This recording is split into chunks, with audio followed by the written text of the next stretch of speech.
Hello everyone, welcome to Chahal Academy. In this video, we are going to study about Constitution of India. आज के इस video में हम ये देखेंगे कि कॉन्स्टिट्यूशन होता क्या है, संविधान का मतलब क्या होता है, जिन लोगों ने हमारे लिए कॉन्स्टिट्यूशन बनाया, जिन्हें हम मेकर्स ऑफ कॉन्स्टिट्यूशन या कॉन्स्टिट्यूएंट असेंबली कहते हैं, उन मेकर्स ऑफ कॉन्स्टिट्यूशन या कॉन्स्टिट्यूएंट असेंबली का मतलब क्या होता है, और अगर कॉन्स्टिट्यूशन हमारे देश में एग्जिस्ट करता है तो कॉन्स्टिट्यूशन की हमें जरूरत क्यों पड़ी और इस कॉन्स्टिट्यूशन के क्या क्या बेनिफिट्स, एडवांटेजेस या इंपॉर्टेंस है हमारे देश में। कॉन्स्टिट्यूशन क्या होता है? कॉन्स्टिट्यूशन एक ऐसा लिविंग डॉक्यूमेंट है जिसमें सेट रिटर्न रूल्स और रेगुलेशंस होते हैं, जिससे कि ये डिसाइड किया जाता है कि गवर्नमेंट का सिस्टम क्या होगा, गवर्नमेंट के फंक्शंस क्या होंगे, और गवर्नमेंट के जो तीन ऑर्गन्स हैं जिन्हें हम एग्जीक्यूटिव, लेजिस्लेटिव और जुडिशरी के नाम से जानते हैं, इन तीनों ऑर्गन्स के क्या क्या फंक्शन होने चाहिए। हमारा कॉन्स्टिट्यूशन 26 नवंबर 1949 को बनकर तैयार हुआ था, या फिर इसी दिन हमने अपने कॉन्स्टिट्यूशन को अडॉप्ट किया था।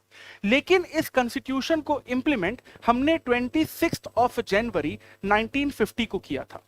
जिस दिन हमारा इंडियन कॉन्स्टिट्यूशन इंप्लीमेंट हुआ था, जिस दिन लागू हुआ था, उस दिन हमारे कॉन्स्टिट्यूशन में कुल मिलाकर 395 आर्टिकल्स और 8 स्केड्यूल थे। लेकिन जैसे जैसे समय आगे बढ़ा है, इंडियन सोसाइटी चेंज हुई है, पॉपुलेशन और डेमोग्राफिक चेंजेस हमें देखने को मिले हैं, और इंडिया की नई बढ़ती डिमांड्स के साथ साथ हमने अपने कॉन्स्टिट्यूशन में बहुत सारे चेंजेस लेकर आए हैं, जिन्हें हम कॉन्स्टिट्यूशन अमेंडमेंट के नाम से जानते हैं।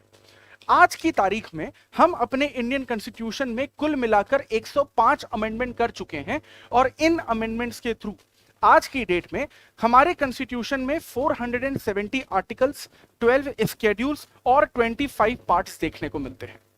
ध्यान देने की बात यह है कि हमारे कॉन्स्टिट्यूशन में जितने रूल्स, रेगुलेशन या लॉज बनाए जाते हैं, ये सभी के सभी कानून एक फिलॉसफी पर डिपेंड करते हैं। वो फिलॉसफी कहलाती है हमारे कॉन्स्टिट्यूशन का प्रीएम्बल, जिसे हम अपने संविधान की प्रस्तावना भी कहते हैं। और इसी कॉन्स्टिट्यूशन के प्रीएम्बल में हमें अपनी कोर वैल्यूज दिखती हैं। ये कोर वैल्यू ऐसी वैल्यूज होती हैं जिन पर पार्लियामेंट ये डिपेंड करती है कि किस तरह के कानून बनाए जाएंगे।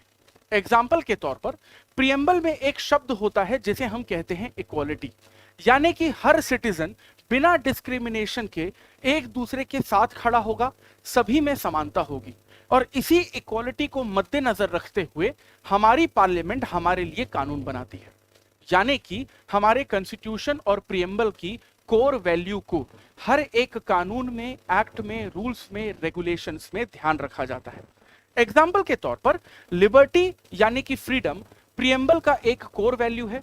इसके साथ साथ इक्वालिटी यानी कि समानता, फ्रेटर्निटी यानी कि भाईचारा, और जस्टिस यानी कि न्याय भी एक ऐसी कोर वैल्यू फिलोसॉफिकल सिस्टम है जिसके थ्रू ही हम लोग अपने अपने सारे कानून बनाते हैं। जिन लोगों ने हमारा कानून या फिर हमारे लिए कॉन्स्टिट्यूशन बनाया, उन लोगों को हम अपने कॉन्स्टिट्यूशन मेकर्स कहते हैं, और टेक्निकल लैंग्वेज में इन्हीं कॉन्स्टिट्यूशन मेकर्स को कॉन्स्टिट्यूएंट असेंबली कहा जाता है।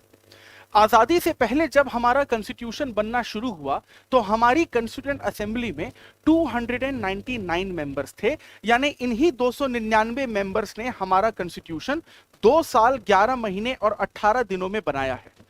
इन 299 मेंबर्स ने आपस में अलग अलग 21 कमिटीज बनाई थी, जिसमें हमें 8 मेजर और 13 माइनर कमिटीज देखने को मिलती है।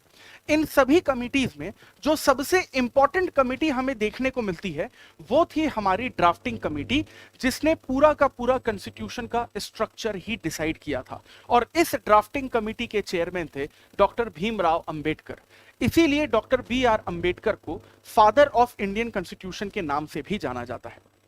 कॉन्स्टिट्यूशन के बहुत सारे बेनिफिट्स या बहुत सारा इंपॉर्टेंस हो सकता है, जैसे कि इसी कॉन्स्टिट्यूशन के चलते हमने अपनी गवर्नमेंट को 3 अलग अलग ऑर्गन्स में डिवाइड किया है, जिसे हम एग्जीक्यूटिव, लेजिस्लेटिव या जुडिशरी के नाम से जानते हैं।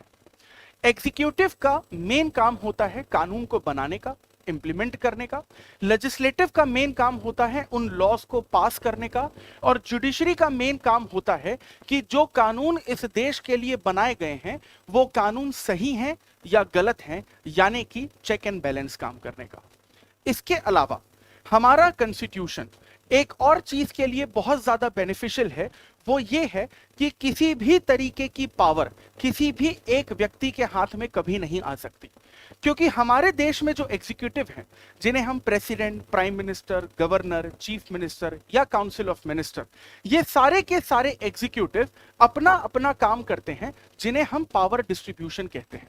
इसका मतलब यह हुआ कि कॉन्स्टिट्यूशन के होने का सबसे बड़ा बेनिफिट यह है कि इस देश को कोई एक व्यक्ति या एक गवर्नमेंट नहीं चला सकती। सेंट्रल और स्टेट गवर्नमेंट के बीच में पावर्स डिस्ट्रीब्यूट होती है। सेंट्रल गवर्नमेंट अपने के लिए कानून बनाती है और स्टेट गवर्नमेंट अपनी गवर्नमेंट के हिसाब से कानून बनाती है।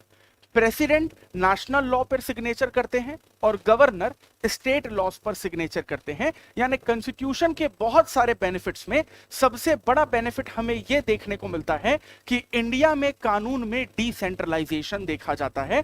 कोई भी एक व्यक्ति सभी लोगों के लिए कानून नहीं बना सकता। इसके अलावा कॉन्स्टिट्यूशन की इंपॉर्टेंस और बेनिफिट हमें तब और ज्यादा समझ में आती है जब हम इंडिया के सिटीजन्स के फंडामेंटल राइट्स और सभी सिटीजन्स के वेलफेयर की बात करते हैं, जिसमें इक्वल अपॉर्चुनिटी सभी लोगों को प्रोवाइड करवाई जाती है। एग्जाम्पल के तौर पर हमारा कॉन्स्टिट्यूशन आर्टिकल नंबर 14 के तहत equality before law and equal protection of law का बेनिफिट और इंपॉर्टेंस प्रोवाइड करवाता है। इसका मतलब हर इंसान कानून के सामने एक समान है और कानून हर एक के लिए एक समान है। इसके अलावा आर्टिकल नंबर 21 में right to life and liberty भी कॉन्स्टिट्यूशन का एक बेनिफिट है। यहां तक कि आर्टिकल नंबर 39 में human conditions of work and article number 42 में जो डिग्निटी ऑफ लाइफ के साथ साथ हम लोग मींस ऑफ लाइवलीहुड देखते हैं, यह भी हमारी कॉन्स्टिट्यूशन का एक बहुत ज्यादा बड़ा बेनिफिट, एडवांटेज और इंपॉर्टेंस है। पॉलिटी के इसी तरीके के इंपॉर्टेंट टॉपिक्स को अगर आप डिटेल में और आसान भाषा में समझना चाहते हैं, जो आपकी यूपीएससी सिविल सर्विसेज एग्जामिनेशन की प्रिपरेशन को और इजी बना सकता है, so for that please keep following Chahal academy. I will see you in the next video. Thank you very much.